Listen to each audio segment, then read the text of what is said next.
To IMF conditionality, the other major aspect of the IMF that's really important to understand is weighted voting and how it works.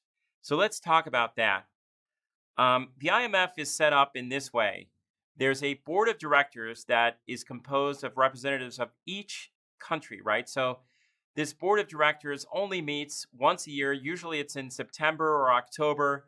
Now there are joint meetings with the World Bank Group, and usually these meetings are held in Washington, D.C. in September or October.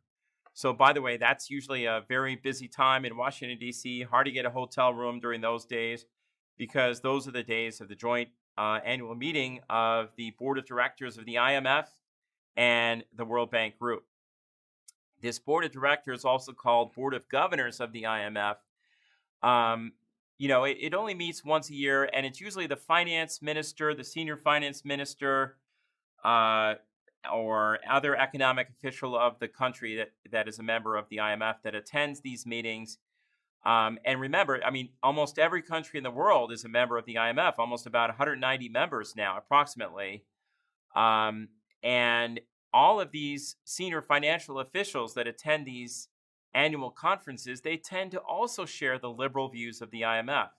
They tend to be believers in free markets, minimal government intervention, stable exchange rate as the best outcome for the global economy. So they tend to have those kinds of world views. But what really matters isn't the annual meeting of the Board of Governors. What really matters in the IMF is the executive board. And this is the part of the IMF that really runs the day-to-day operations of the organization. There are 24 members on the executive board. 5 of them are called appointed members. That means that 5 countries have the right always to appoint someone. They always will have someone representing their country's interest on that 24-member executive board. And if you notice, these are the countries that have the most voting power in the IMF. They have also contributed the most money to the IMF. And so in a way, this is sort of how the IMF is set up. This is the rules of the way the IMF operates, that the countries that contribute the most money, that happens to be these 5 countries, they will be the appointed members of the IMF. And they will always have someone representing their interests. And that is the United States, UK, Germany, France, and Japan.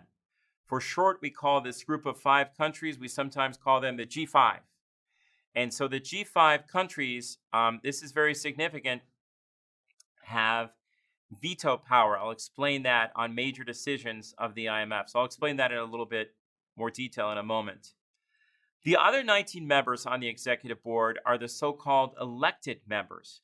And they're called that because these are much smaller countries with smaller economies. They have much less voting power in the IMF. And so what they do is they'll group themselves together, right, as a voting bloc. And so usually these groups of countries group themselves together because they happen to be in geographic proximity to one another, or they share a common language, or there's some other common thing that brings these coalition or grouping of countries together. And so this group of countries will cast its votes. There will be one representative that they will elect for a 2-year period. These executive board members serve 2-year periods. And that group of countries will elect someone to represent their interests, cast votes on behalf of the entire group of countries for that 2-year period. And so that's why these countries are called, these members are called the elected members. The appointed members, those the G5 countries, they do appoint people to serve their country's interests and to promote, to represent their country on the executive board. They also serve 2-year periods, but again, when that 2-year period is up, the President of the United States, the Prime Minister of UK, the Chancellor of Germany can appoint another member of the executive board. So these 5 countries always have someone represented. If you happen to be Belgium or something, a small country, you may not have someone from your country representing your country on the executive board, but you'll be a part of a group of countries that will have elected someone for a 2-year period. And sometimes those are rotating positions, what have you, but that's how it works. Now, Of these 24 members, what is very interesting to notice, and this is the most significant aspect of this of all, is that there is weighted voting. When it comes to decisions about which countries should receive financial assistance, should there be a change in the rules of the IMF, who will be the next managing director of the IMF, the executive board decides these things.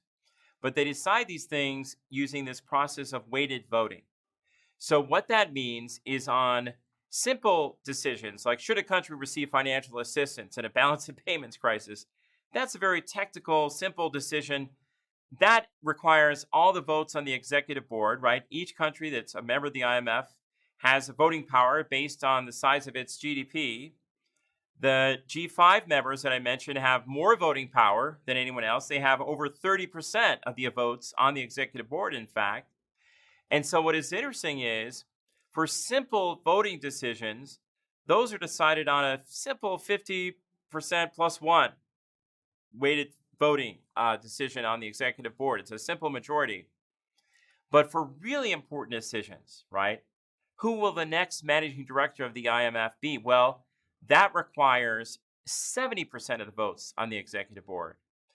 And if you see what that means, because the G5 countries alone have more than 30% of the voting power on the executive board, if they don't like the, Brazil appoints its finance minister to be the next managing director of the IMF, they put him forward.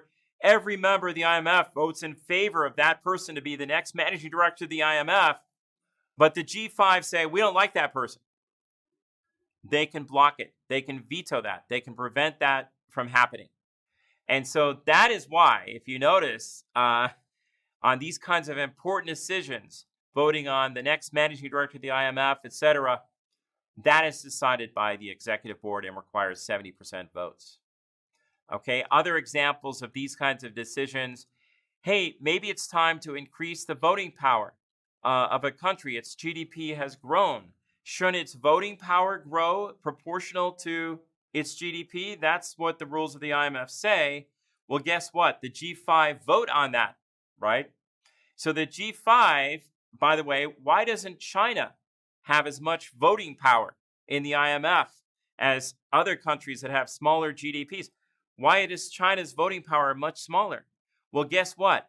This voting power is decided every 5 years. They reassess the size of a country's GDP, to what extent it's grown or shrunk, and they will vote on the change in voting power based on that.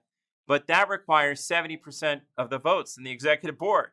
If the G5 don't want to increase a country's voting power, as they didn't want to for many years, they didn't want to increase China's voting power, they will vote no. And China's voting power will not be increased.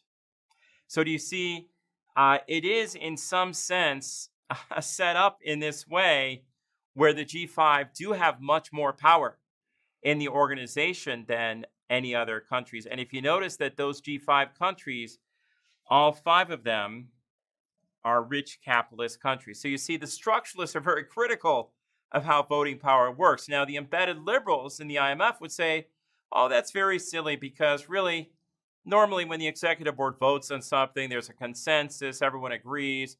It really doesn't even come to a vote. We just kind of informally ask, okay, who's going to vote on what?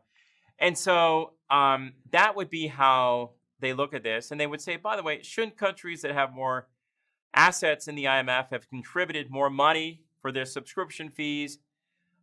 Shouldn't they have more say in how the IMF operates? And so, yeah, it makes sense that the G5 would have this veto power. So, in other words, the G5 with more than 30% of the voting power can block important decisions that require 70%. The structuralists see that as unfair. The economic nationalists also see that as, favoring the rich, powerful countries, not so good for the poorer countries. But that's the way the IMF works. You can see why the IMF sometimes is susceptible to criticism, that the core rich capitalist countries, the G5, have a lot of influence on it, and they do. What about this 85%? Look at that. That's where the United States alone has veto power. So this is on really important decisions.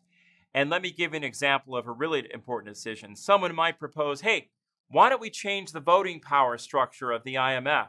Why don't we make it so that every country gets the same amount of votes? Well, that would be a major change, right? In the IMF's Articles of Agreement and the bylaws and so on. That is a big decision. Well, that one would require 85% of the votes on the executive board. There's only one country that has enough votes to block that kind of decision on its own, and that's the United States with over 16% of the votes. Do you see that? So you could have every single country on the executive board, every single representative saying, we should change this. But if the United States says, no, we don't agree, it can block that kind of decision, those very important decisions. So yes, the United States does contribute the most to the IMF. It has the biggest subscription fee. It also has the biggest quota. But at the same time, that also means it has the most voting power in the IMF. So smart economic nationalists from the United States should love this IMF, right? Because that means it gives the United States more influence, more clout in that organization to promote U.S. national interests. Economic nationalists in smaller, poorer countries, however, might really object to this and say, look, the United States can use this to promote its national interests, even if it's harmful to us. So that's why there are some different views on this.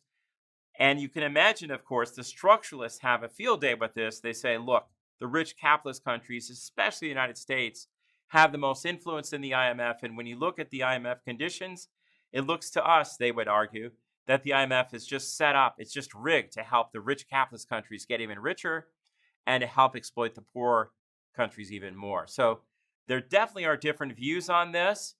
It's not my position here to argue one way or another. I'm just pointing out this is how it works. This is why the IMF can be controversial. This is why the IMF conditions, when they're imposed, often meet with criticism from people that have to meet these conditions. Hey, these conditions look like they're just benefiting the United States or just benefiting the G5. Now you understand why there are sometimes those arguments. The embedded liberals would respond, but wait a minute, what we're doing is good for all countries. It's a win-win. Yes, it could be it helps the United States and European countries and Japan, but it helps the poor country too get back on its feet and get back on track. So they would look at that from the embedded liberal point of view, but as you can see, there could be other worldviews on this, right? So that's what I wanted to explain about weighted voting.